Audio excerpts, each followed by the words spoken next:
estamos hablando de la cultura bursátil en el Ecuador, que teníamos un debe ahí, sin profundizar mucho en el mercado de valores porque vamos a pasar directamente a lo que nos trae hoy a través de Sambito y ese compromiso compartido. El mercado de valores, cuando nosotros llegamos en el 2025, recordemos que la Bolsa de Valores Guayaquil va a cumplir 57 años este septiembre y vamos a estar aniversario todo el mes. De nuevo, entregando mucha información, procurando esta cultura bursátil que debe de crecer en el país. Alguien me dijo en un momento dado que hablamos de la democratización del mercado de valores y me encantó el término, lo acuñamos. A través de estos espacios, tenemos un canal de YouTube en donde muchas personas lo que nos piden son explíquenme cómo hago para estar cerca del mercado de valores. Y así es como lo venimos haciendo, a través de estos espacios en donde profundizamos en cada uno de los actores. Me encantó que Gustavo se refiriese no solamente a lo que estamos celebrando hoy, el compromiso de hoy, de la sostenibilidad, pero también él como emisor. Qué importante que él ya ha participado de lo que tiene que ver con el mercado de valores, pero no solamente en ideas, sino en ejecución.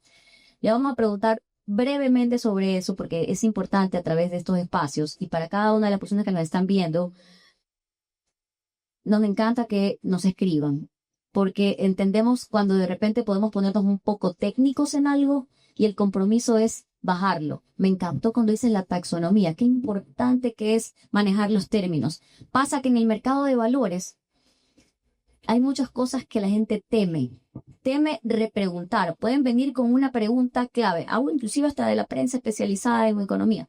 Te preguntan algo, vienen las preguntas, perfecto, contestas y ya no hay una repregunta porque temen de repente cometer un error por ser algo muy técnico. Hemos tratado de bajar eso y nos ha ido muy bien. Hoy tenemos, y como referencia cierro la anécdota que nos pasó cuando el presidente Trump había en un día y se le ocurrió cambiar los aranceles en el mundo y todas las bolsas colapsaron. En el mundo estoy hablando. Levantemos un poco la mirada y veamos qué pasa afuera. Todo estaba en rojo, todo estaba en rojo, todo no se viene abajo todo. Yo me senté, como me voy a sentar en este momento, me senté al lado del teléfono, no el rojo de Batman, pero digamos, estaba al lado de mi celular esperando la llamada de todos los medios del país para que me preguntaran qué opinas, qué pasa con los mercados.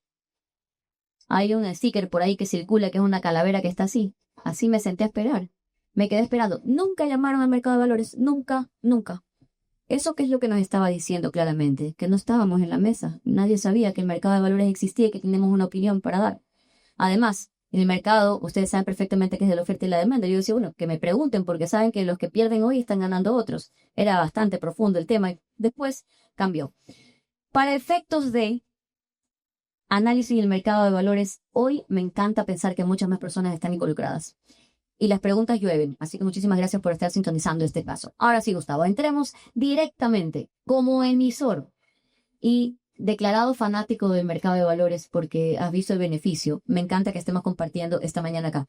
Brevemente, estuvimos hablando en palabras de bienvenida sobre esta incursión de la Bolsa de Valores Guayaquil en la sostenibilidad. Me encanta cómo lo dices tú. Yo creo que no hay persona más valiosa en este país para explicar las claves que uno tiene que seguir para poder hacer las cosas de manera adecuada. Hoy, siendo ícono del mercado de valores en este sentido, además, cumpliendo no solamente con este propósito que tenemos de sostenibilidad, sino también haciendo un mix como emisor, las ventajas y hoy por hoy, ¿qué es lo que crees tú que la Bolsa de Valores Guayaquil debería ser de hoy en más? Siendo, como decimos siempre, un catalizador de mensajes. Acuérdate el concepto del faro. ¿Qué deberíamos hacer nosotros en todo el ecosistema que tenemos bursátil en el país, con las 30 casas de valores que tenemos y todo el compromiso que hacemos a través de los medios? ¿Cómo crees tú que podemos hacer algo más? Bueno, muchísimas gracias y felicitaciones una vez más por este hito alcanzado el día de hoy, que lo conseguimos con tu equipo ahí. Por sobre todo es un tema cultural, es un tema administrativo, es un tema financiero, ¿verdad? Que sí, tiene un paraguas ambiental, pero finalmente, como hablaba, es de tus ingresos y tus egresos basados en una compra. Es el momento de la decisión de elegir un acto sobre otro o una compra sobre otra cosa. Y finalmente es un comportamiento. Y a eso es lo que quería ir. yo creo que no necesitamos, somos 8.000 millones de personas, 8.200 millones, ¿verdad? Y no necesitamos 8.200 millones de ambientalistas perfectos. Necesitamos 8.000 millones de ambientalistas imperfectos.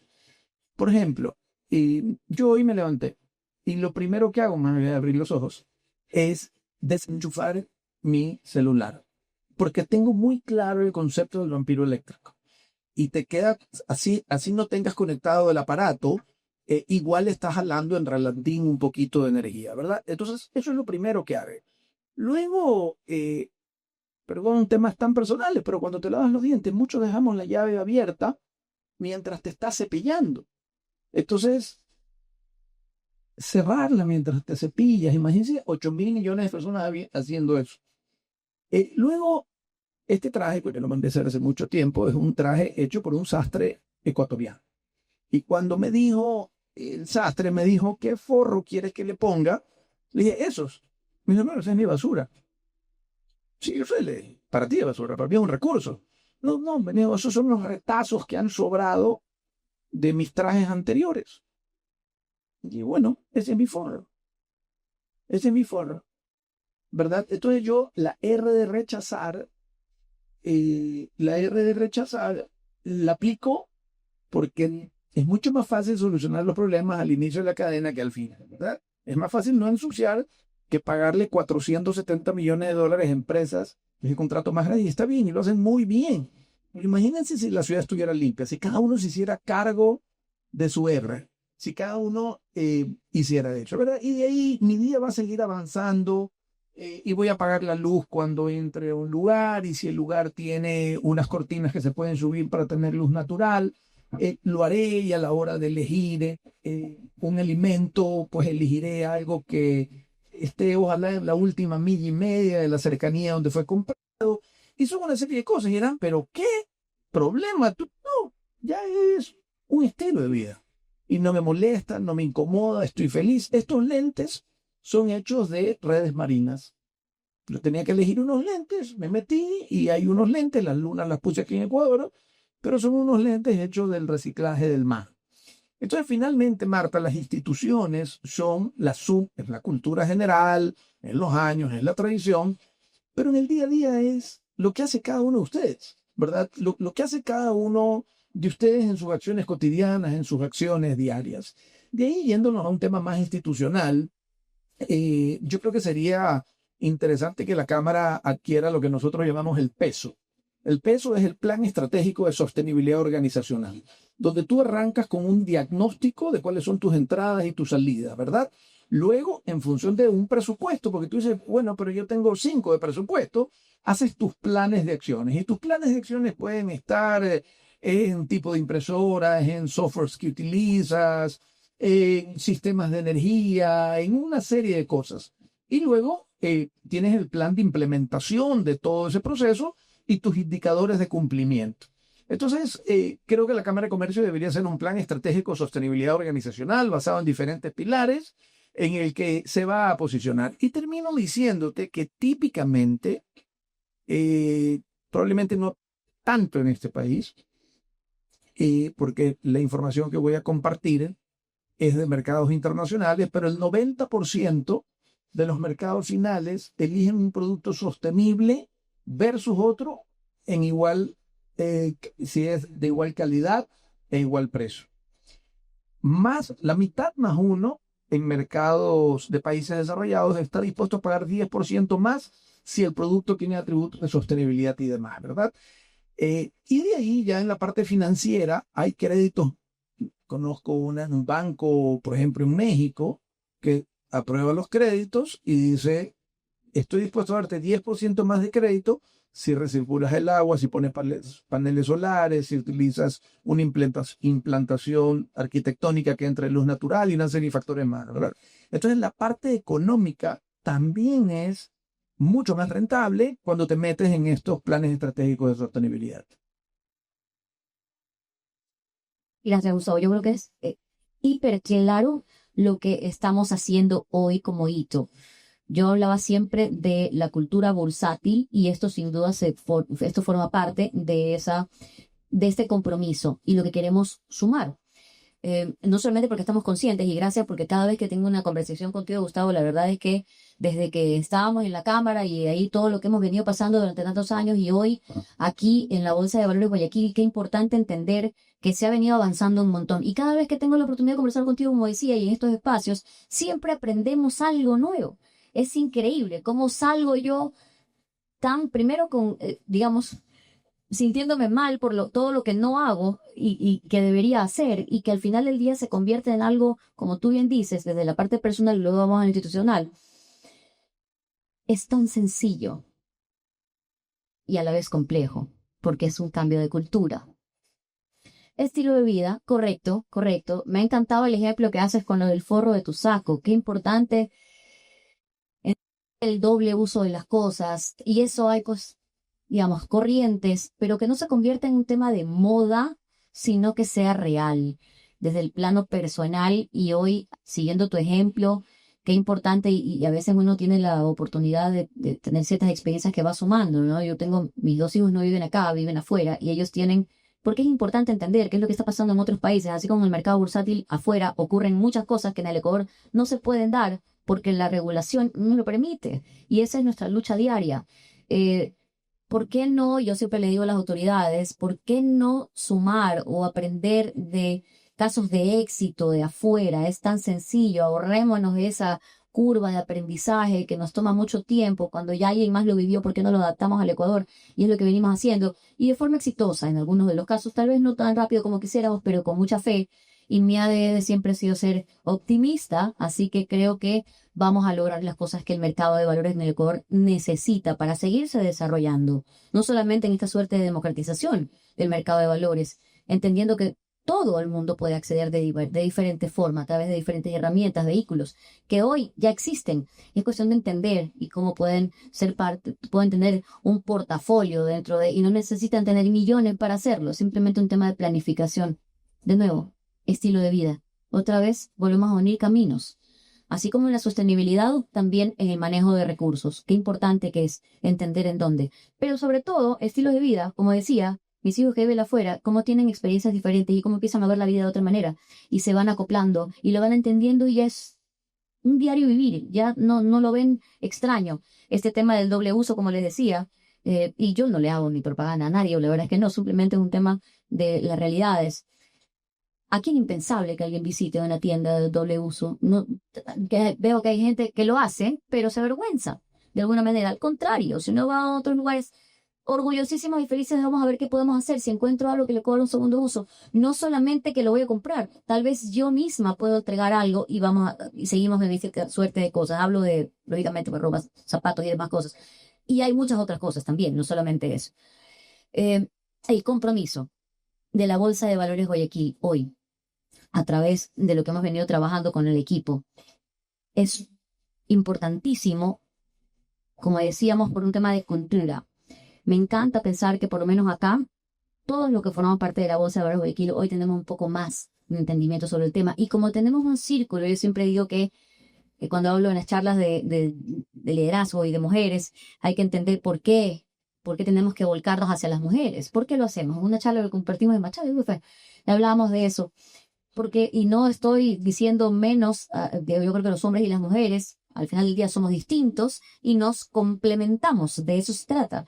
Pero cuando uno invierte en una mujer, el círculo inmediato que se beneficia de lo que recibe es el círculo, su núcleo familiar, lo cual es importante, es la base de las sociedades. Eso se ha ido perdiendo en algunas culturas. Quiero pensar, como les dije, ADN positivo, en que eso vamos a irlo trabajando desde adentro. Entonces, ese compromiso se invierte en la mujer y la mujer invierte en su familia, luego en su entorno, en sus vecinos y luego su barrio y luego la ciudad. Y esto debe ser lo mismo. Desde la perspectiva del mercado de valores, nosotros que somos del centro, nosotros que somos del hub bursátil del Ecuador, ¿qué tal si todo el entorno, hablo de las casas de valores, que tenemos 30, sumamos 30, multipliquen el número de personas que están ligados a ese entorno? Y de ahí hablo de un montón más, todas las instituciones financieras que tienen que ver con nosotros, los reguladores, en fin. Hay un número enorme de personas que pueden seguir este faro que estamos encendiendo el día de hoy, pero el faro con, pero con energía solar. No vamos a estar conectados, estamos clarísimos. Y ahora, Caro, que ha sido parte importantísima, gestora realmente de la firma que vamos a dar en unos minutos. Caro, cuénteme, ¿por qué nació ese amor suyo particular que ha sabido comunicarlo, ha sabido contagiar a todo su entorno y hoy ha logrado que la Bolsa de Valores Guayaquil esté avanzando de manera firme en este compromiso? ¿Cómo empezó ese sueño? ¿Por qué? Cuéntanos cuál es ese compromiso, cómo le nace a usted el tema y luego qué es lo que estamos haciendo nosotros y qué vamos a hacer más adelante, que es lo más importante. Muchas gracias, Marta. Bueno, antes de responder la pregunta, yo la verdad quisiera agradecer primero al entorno que se está formando aquí. Veo casas de valores, veo también entes reguladores, veo la parte empresarial de Cevale y a Sambito. Lo he visto como un pequeño clúster del Bursate, porque es así, une diferentes stakeholders del mercado de valores y eso es lo que estamos formando aquí. Y la sostenibilidad no es algo aparte que se tiene que hacer. Entonces ahí respondo un poco la pregunta, ¿por qué me gusta? Bueno, yo trabajé varios años como consultora en Estados Unidos y también en algunas otras partes del internacional de la región, haciendo consultorías triple impacto, temas sociales, ambientales y de gobernanza. Me gustaba mucho el sentido el triple impacto, porque dice, claro, todos generamos un impacto, ¿no? ¿Por qué no hacer el triple impacto? Y hablar con las empresas sobre todo de este triple impacto les llamaba la atención. Decía, yo también genero triple impacto. ¿Y qué haces después de generar ese triple impacto? Porque normalmente se queda ahí, ¿verdad? Sí, yo tengo aquí una fundación, hice esta escuelita, hice estas casitas, yo estoy generando impacto social. ¿Y luego qué? Dice, no, es que ya de ahí ya no sé qué hacer. Entonces digo, ya, ahí entro yo a armarte toda la estrategia en ese entorno. Y les gustaba porque se generaba algo más allá de justamente el ingreso, ¿no? El ingreso es una cosa que es monetario y obviamente es un negocio, pero al mirar justamente en ese triple impacto uno puede ver a futuro. Y esa era una visión que me gustó mucho compartir con diferentes empresarios. Y en ese entorno era la visión de futuro, porque la cultura del empresario ecuatoriano también ha ido cambiando a lo largo de la historia.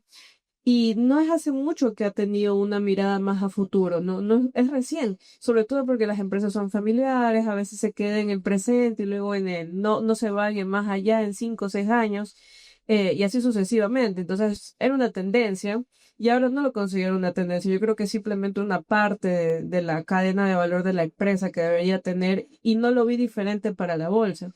De hecho, para la Bolsa de Valores Guayaquil, yo cuando ingresé estaba justamente en el tema de las finanzas sostenibles. Digo, ¿cómo vamos a hacer de finanzas sostenibles si no tenemos nada de sostenible? Más allá de la estructura, no me refiero a que no generamos múltiple impacto. Podemos verlo en el desarrollo económico. Yo creo que la mirada que se tenía ahí estancada un poco y ya con la gerencia de Marda, pues pude escalar y decir, no, si tenemos un triple impacto hay que comunicarlo de la mejor manera. Entonces ahí veía primero institucional muy importante que la propia empresa sea la que lidere, la que marque un hito, un paso fundamental en el mercado en el que está. Que eso ya hablaba del clúster Bursate porque somos varios, pero las casas de valores también deben verlo, deben ver ese reflejo. ¿Y dónde empezamos? Empezamos con un poco de escarbar qué hacen las otras empresas, los propios emisores, los emisores que pertenecen a otros gremios, ver qué están haciendo en enfoque de sostenibilidad. Y ellos decían, primero entenderlo. Y ok, entendamos qué es la sostenibilidad, luego ir un poco más allá. Ok, ¿y ahora qué hacemos institucionalmente? Medir nuestra huella. Es como lo más básico. Más allá de lo que uno puede generar en el impacto, es cómo estamos casa adentro. Y eso lo vemos en muchas partes de la gestión empresarial, pero en la sostenibilidad también importa, porque para mí es bastante transversal, involucra muchos aspectos de la institucionalidad de la empresa. Y al encontrar este espacio con Sambito, que de hecho lo hemos visto y lo hemos venido trabajando muchos años, con algunas otras, bueno, multilaterales más que nada, ¿no? Me acuerdo cuando estábamos en el foro del agua que hicimos hace un año, más de un año hicieron, con IFC. Y ahí estaban hablando justamente de algunos de los temas que trasfondan el tema de los bonos temáticos, bonos azules y todo esto. Entonces, una vez que hablamos y aterrizamos a lo que nosotros queremos hacer aquí en la Bolsa de Valores era justamente eso, marcar un hito. Y al hacer este benchmark con lo que pasa en mercados internacionales, insisto, lo mínimo que hacer era eso, hacer un una huella, una medición de la huella de carbono. Luego que seguíamos, ir un poco más allá, ver un hub de emisores enfocados en lo que ellos realizan como triple impacto, dar herramientas, un tema de cultura bursátil enfocado en finanzas sostenibles y ahí sucesivamente. Un poco esa es la mirada que también se tiene dentro de la Bolsa de Valores Guayaquil, pero sin duda alguna debíamos haber empezado por algo y justamente Sambito, en conjunto con lo que hemos realizado, es eso, es ese primer paso que estamos dando para la construcción de algo más grande, ¿no? La medición del carbono es como la hoja de ruta, donde empezamos para saber qué es lo que tendremos que hacer después. Y eso lo hacemos en compañía de ustedes, ¿no? No hay de otra forma de hacerlo. Entonces, ahí un poco ha sido la mirada. Y yo quisiera aquí un poco hablar de lo que ha hecho Sambito alrededor de todo el tema de la huella de carbono. Sé que también ha sido un recorrido bastante amplio en temas de gobierno y justamente tú hablabas del tema de taxonomías.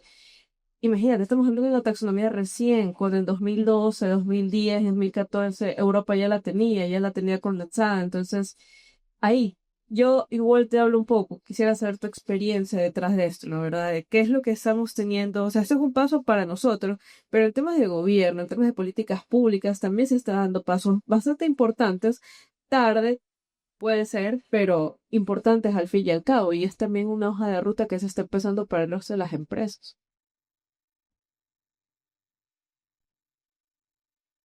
Sí, bueno, muchísimas gracias por esas palabras.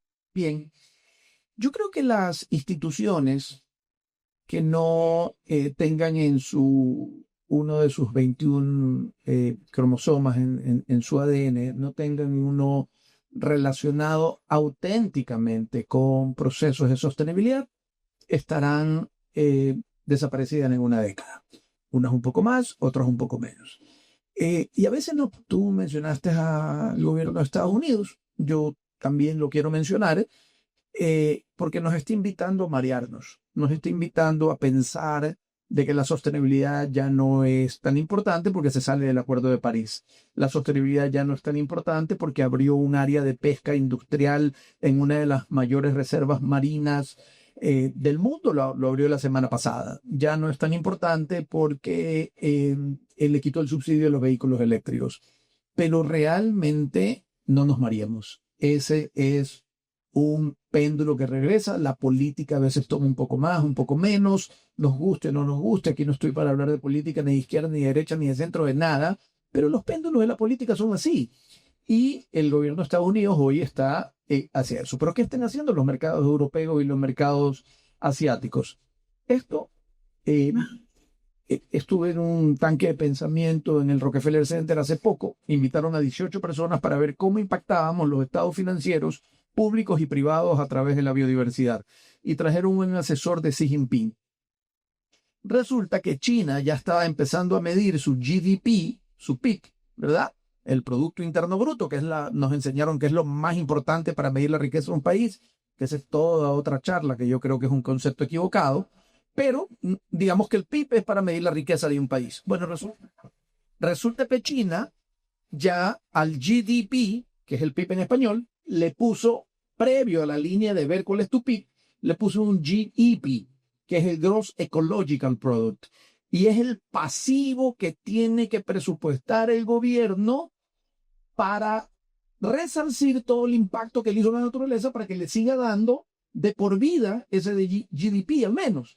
Entonces, en resumen, tú tienes el PIB, el Producto Interno Bruto, ellos metieron el Producto Ecológico Bruto, que es la plata que necesitan invertir para compensar y que le sigan teniendo, es lo que yo hablaba de las bodegas vacías o llenas, ¿verdad? El otro tema es que la riqueza mundial, la riqueza del patrimonio de la humanidad viene con una curva así. De hecho, se ha pegado un acelere, lamentablemente está en manos de pocas personas, pero no importa, el network que le dicen en inglés, ¿verdad? Es así. Y la filantropía es así. Típicamente la filantropía ha estado relacionada con la sostenibilidad. ¿Cuánta platita doy para la escuela? ¿Cuánta platita doy para un capital semilla de tal cosa? Y hace poco, y en ese mismo lugar, veían qué pasa si insertas en el lenguaje económico los conceptos de biodiversidad. Resulta que el net worth va a crecer mucho más rápido que si es que no insertas los conceptos de biodiversidad. Y este para mí es un paso importante, porque si bien estamos hablando del cambio climático, que es calentamiento global, finalmente estás hablando de biodiversidad. Lo que te quiero decir es que todos los lenguajes que involucren, inserten en la economía conceptos de biodiversidad, flora, fauna, agua, lo que sea, vas a tener muchas más ventajas comparativas y competitivas a la hora de que te elijan, de que te inviertan, de que coloquen plazos, tasas, condonaciones y demás. Y para muestra, dos cosas de las que estuve involucrado. No es que he leído la literatura, me tocó, gracias a Dios, tuve la oportunidad de liderar el mayor canje de deuda por naturaleza del mundo. Con 656 millones de dólares retiramos 1.628 millones de dólares de deuda del Ecuador en mercados privados. Quiero repetirlo, voy a redondear, con 600 millones de dólares salimos en un Special Purpose Vehicle en Luxemburgo con un único propósito: compra deuda soberana del Ecuador. Con 600 millones retiramos 1.600. ¿Qué haces con los 1.600? Rompes el papel y ahora solo debes 600. ¿Por qué? Porque tuvimos 21 objetivos de conservación de la naturaleza, en este caso específico de Galápagos. Y adicionalmente nos dieron 450 millones más, que nos los dan poco a poco a lo largo de 18 años. Dos cosas. Los 1.128 millones de dólares ahorrados es en beneficio de los 18 millones de ecuatorianos. Los 450 millones de dólares adicionales es exclusivamente para Galápagos. ¿Pero por qué? Porque insertamos en el lenguaje económico los conceptos de biodiversidad. Eso es todo. Por eso es que yo creo que somos tan ricos como cualquier país rico del mundo, con la diferencia que nuestra moneda es la biodiversidad y el desafío está como hacer que la valoren. Luego, vimos que había funcionado eso e hicimos el segundo mayor canje de deuda del mundo con la Amazonía, ¿verdad? Me parece que no recuerdo ahorita, me entra la duda, pero me parece que con 1.000 millones recompramos 1.500 millones. O con 800 millones recompramos 1.500, algo así, la cifra por confirmar. Pero lo que te quiero decir es que con dos conceptos, uno de la Amazonía y otro de Galápagos, uno oceánico y otro terrestre, retiramos 3.100 millones de dólares del mercado y ahorramos cerca de, ya me acordé, 800 millones. Entonces ahorramos 2.000 millones. Yo te pregunto, ¿qué transacción tienes que hacer en una industria para vender tanto que te sobren 2.000 millones para pagar una deuda? Nosotros pagamos 2.000 millones de dólares en el tiempo con dos transacciones, pero porque estaban basadas en un lenguaje económico basado en la biodiversidad. Y rompimos un paradigma. ¿Cuál es ese paradigma?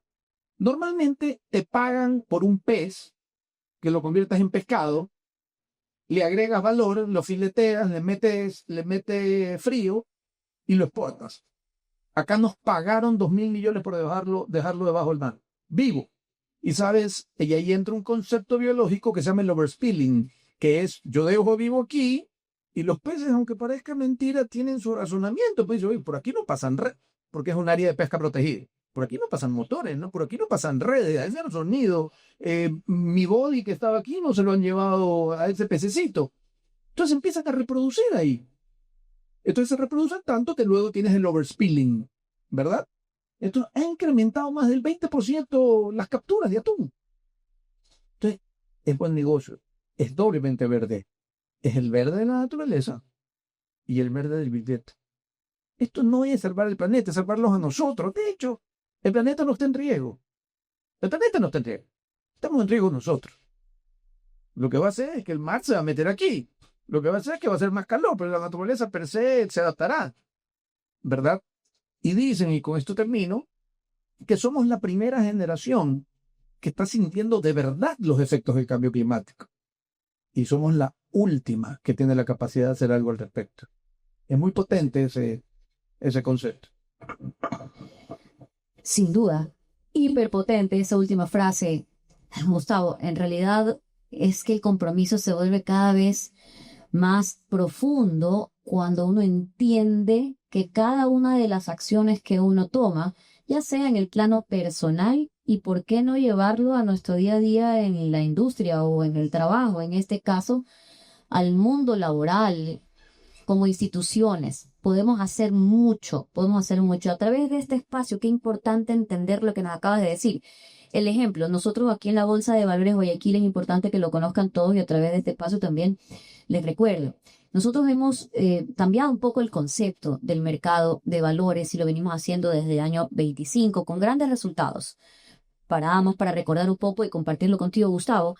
El mejor año del mercado de valores pre-pandemia, estamos hablando de haber cerrado 17 mil millones de dólares negociados a nivel nacional. Luego, el mejor año sin duda del mercado de valores y por supuesto de la Bolsa de Valores Guayaquil fue el año pasado. Cerramos el 25 con más de 1.822 millones de dólares negociados a nivel nacional a través de todo el ecosistema bursátil. Pero lo importante de esto es la confianza. La confianza que se generó, sí, porque estamos actuando de manera consecuente. Se entiende que el mercado de valores está aquí para seguir creciendo y brindar oportunidades a través de diferentes herramientas, diferentes vehículos. Y lo que hacemos hoy, en este día que estamos impulsando el desarrollo desde la Bolsa de Valores Guayaquil, ¿por qué? Porque estamos basados también en el sector real.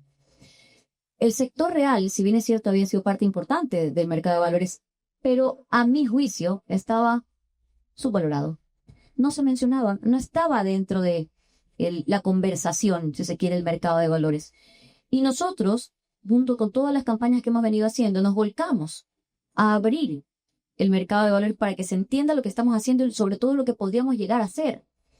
Ese fue el resultado de la gestión del 25, lograr que el mercado, en este caso, sea también otra fuente de financiamiento a largo plazo y demás. Eso lo podemos conversar en otro momento, pero lo importante es que muchos de los emisores que en algún momento dado fueron parte del mercado de valores y dejaron de serlo por diferentes razones, en el 25 volvieron. En el 25 volvieron a estar acá, confiando en la Bolsa de Valores Guayaquil. A través de este espacio, un agradecimiento enorme porque seguimos creciendo y siguen llegando al mercado de valores a través de la Bolsa de Valores Guayaquil para precisamente generar desarrollo. Me decía algún ministro en algún momento, no solamente impulsamos el desarrollo, sino que sobre todo generamos empleo también. Y todos estos ecosistemas funcionan en el ejercicio económico, por supuesto, pero qué importante llevarlo a lo que me acabas de decir, que para mí es como que me abres el cielo y así es como lo veo, como cuando entra un rayo de luz y uno se ilumina y entiende hacia dónde tenemos que ir. Hablaba de la Bolsa de Valores Guayaquil vista como un faro y que nos vengan siguiendo. Me encanta que nos vean así. Me encanta, porque hay muchas instituciones a nivel nacional dentro del ecosistema bursátil que efectivamente ya están viendo la Bolsa de Valores Guayaquil como es, precisamente planteando diferentes caminos para hacer que las cosas pasen. Y de eso se trata, de acción, no solamente quedarnos en ideas, sino implementarlos. Ahora, lo que me dices sobre la taxonomía, me encanta. Me encanta esta línea fina que acabas de trazar, en donde nos hace ver, y acá que estamos rodeados de economistas, acá nada más levanto la mirada y veo 10 economistas por acá, de lado acá, de lado acá, economistas por todos lados. Y no sé si ese es el problema del mercado de valores, demasiado economista. Pero qué importante, acá hay un economista que saca me mira y se me ríe, efectivamente, es qué importante lo que acabas de decir. Qué interesante, tal vez no lo estamos viendo, tal vez estamos acostumbrados a hacer las cosas de la misma manera y ahí está el secreto. Yo decía en alguna charla en un momento dado y un poco tomando tus palabras, qué importante que es acuñar frases que nos llevan, primero que se relacionan con lo que estás haciendo, pero sobre todo te proyectan. Y yo hace muchísimos años, y digo, lo compartí contigo algún día, encontré una, no la encontré en el momento de la charla, pero la encontré una semana más tarde y la comparto. Hoy ya es otra, por si acaso, porque todo depende de la etapa en la que estás. Pero en aquella época, hace 20 años, o un poquito más ya de 20 años, esta frase decía, el que vive temeroso nunca será libre. Repito, el que vive temeroso nunca será libre. Hemos tenido miedo de diferentes formas, a través del tiempo. Miedo a innovar, miedo a cambiar. De repente estamos acostumbrados a hacer algo y así es como me ha ido bien y ahí me quedo y ahí la sigo.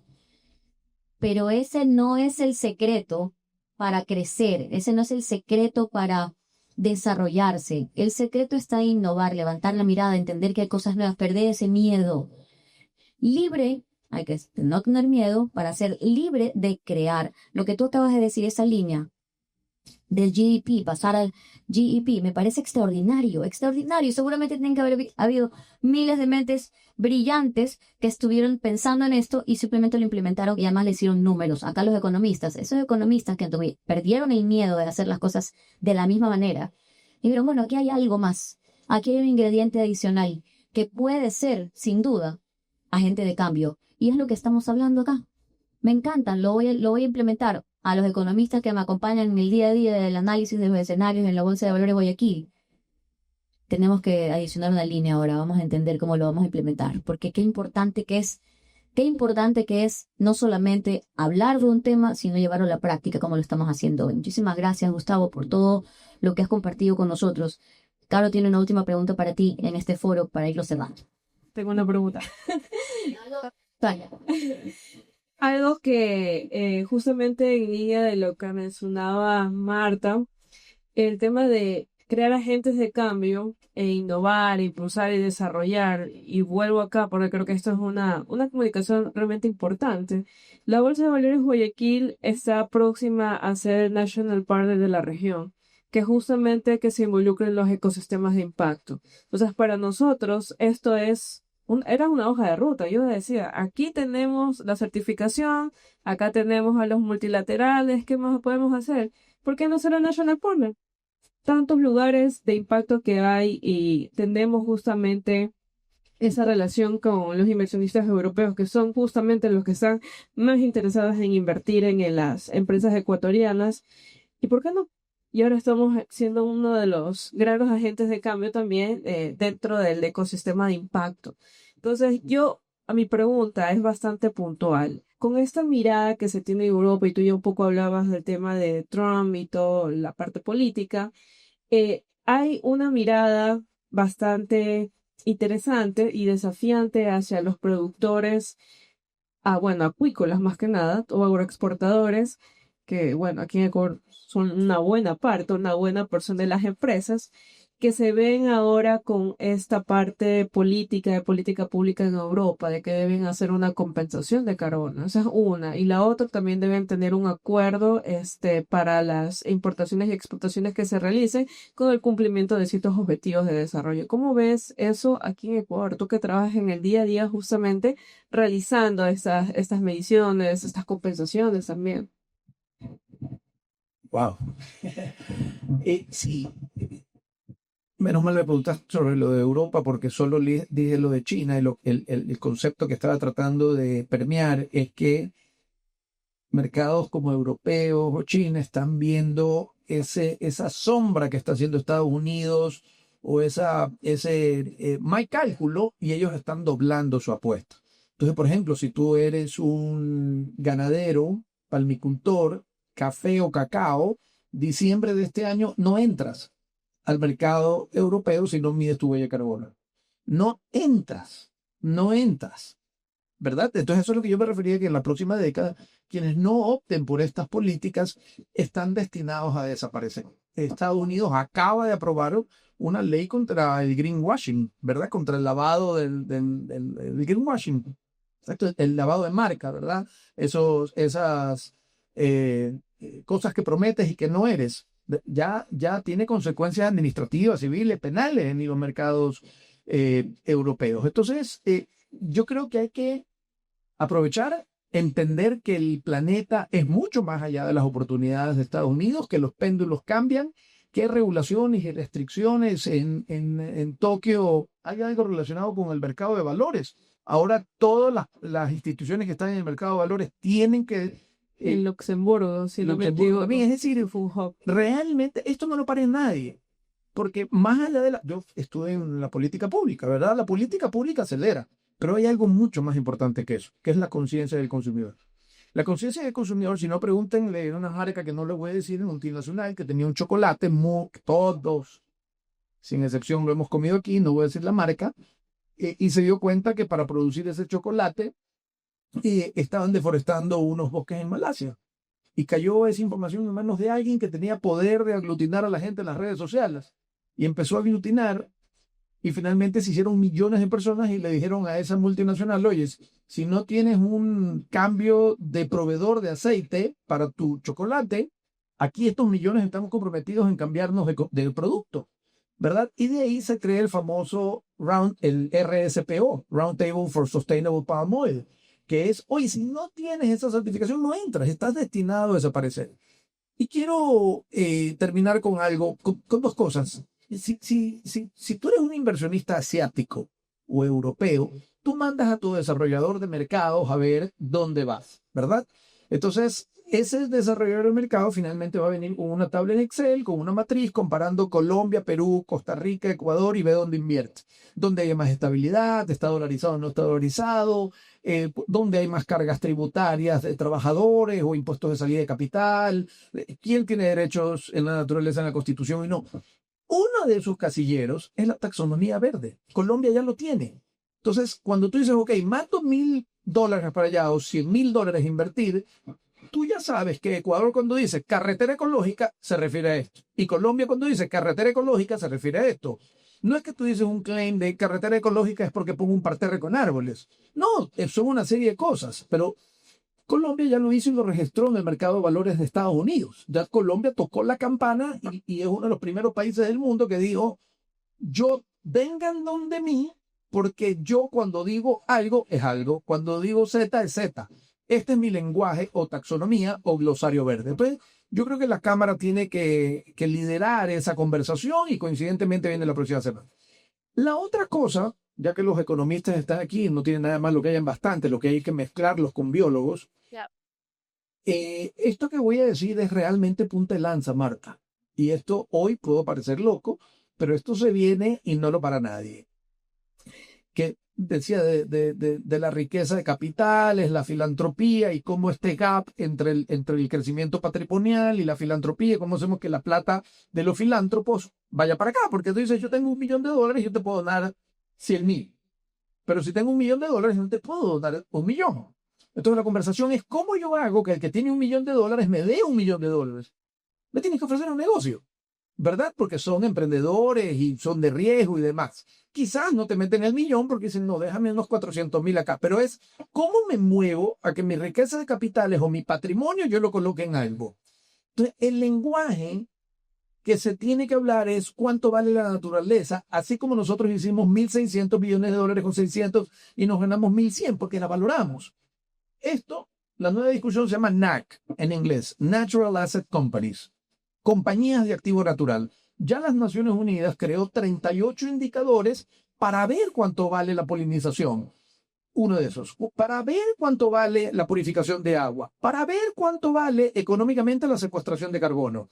Entonces, si yo tengo 100,000 hectáreas y tengo 7 de esos 38 indicadores de servicios ecosistémicos que están valorados económicamente, yo puedo decir que esa área vale tantos millones de dólares.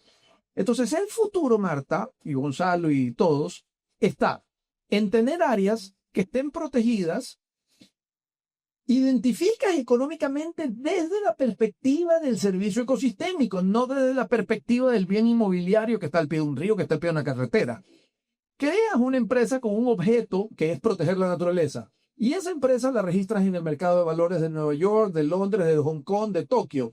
Y los inversionistas van a decir, bueno, ¿cuánto vale? Vale $3 la acción de la empresa Amazonía S.A., pero tú tienes que poner senderos, poner cámaras trampas, tenías 3 pajaritos, vas a prometer que van a haber 4, que el lago está vacío, ahora va a ser... Y el inversionista va a ver su retorno, $3.20. Ah, me gané el tanto por ciento más.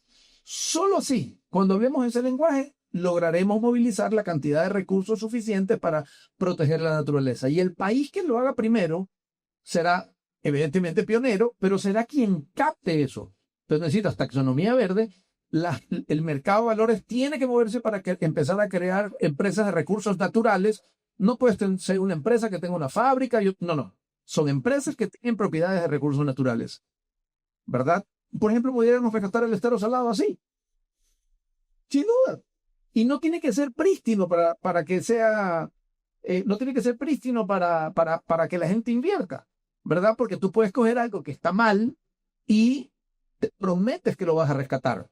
Entonces lo coges valiendo 2 y va a pasar a valer 10, porque la plata que te dieron, fuiste a tratar los lodos, las aguas y demás. Ahí hay un tema y te interrumpo un rato, o sea, porque no hace mucho estábamos hablando con el hub de Luxemburgo de sostenibilidad y ellos hablaban de ese tema, justamente el mismo, de por qué no creamos empresas que tengan una protección habido al medio ambiente o en general, ¿no verdad? A esos otros temas. Y son los primeros en hacer un mercado. De hecho, fueron los ganadores a nivel internacional de ser una plataforma 100% sostenible, no solo por su propia medición de carbono, sino por lo que hace dentro del ecosistema del mercado de valores. Entonces, ahí es donde yo también hago ese benchmark de todo lo que se puede hacer aquí en Ecuador y todo lo que hay, porque ya hablamos de dos casos de éxito en el sector público, que fueron las compensaciones o el canje de deuda. En el sector privado también hay como 15, 16 bonos temáticos que se han emitido por medio del mercado de valores que también tienen esa, bueno, yo le llamo triple impacto para no meterme solo en temas verdes porque son varios, es una variedad. ¿Y qué pasa con el sector real?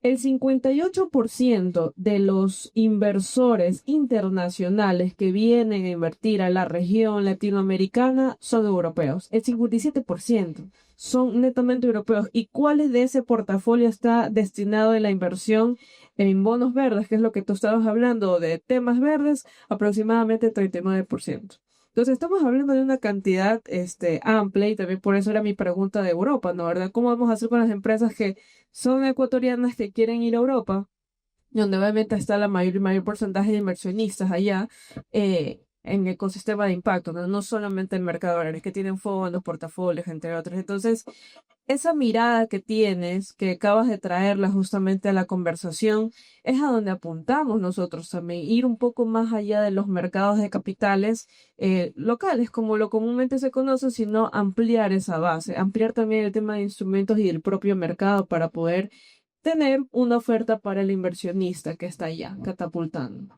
Muchísimas gracias, Caro. Yo creo que, Gustavo, querido, realmente hoy lo que considero que hemos hecho a través de este BBG que tiene un propósito claro, como lo anticipé, y es profundizar en varios temas de todos aquellos actores del ecosistema bursátil. Pero realmente hoy creo que la vara la hemos elevado a un nivel que no conocía acá en este espacio. Creo que hoy no solamente hemos compartido lo que tiene que ver con el mercado de valores y todas las posibilidades. A mí me encanta decir, yo soy muy gráfica en las cosas que hago y esto siempre les digo a todos a través de estos espacios que tenemos que dejar de mirar hacia adentro y levantar esa mirada, entender qué está pasando afuera, no solamente en el mercado de valores, sino también todo el entorno. En general, si ya hay un camino recorrido afuera y ha sido exitoso, ¿por qué no implementarlo en el país? Adaptándonos, por supuesto, en las realidades que tenemos. Todo lo que acabas de mencionar sobre lo que hiciste con respecto a los bonos y todo el manejo espléndido y además diferente, nuevo, innovando, perdiendo el miedo, no haciendo las cosas como siempre se han venido haciendo. Y esa es realmente la visión que tenemos. Te agradezco infinitamente por compartir no solamente tus experiencias, sino también, como decía, esa visión, esa proyección y esas ganas que contagian, porque solamente una persona que ama lo que hace, que es apasionado, puede lograr conectarse con las realidades de diferentes industrias, como es el mercado de valores. Gracias, Caro, por compartir también esa pasión. Y sobre todo a ustedes por acompañarnos en este espacio, porque a través de BBG eso te podemos entender verdaderamente.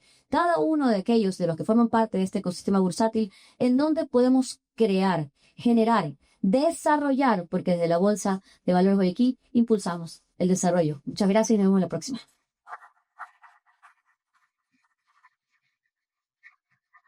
Ahora los invito, nos acompañen.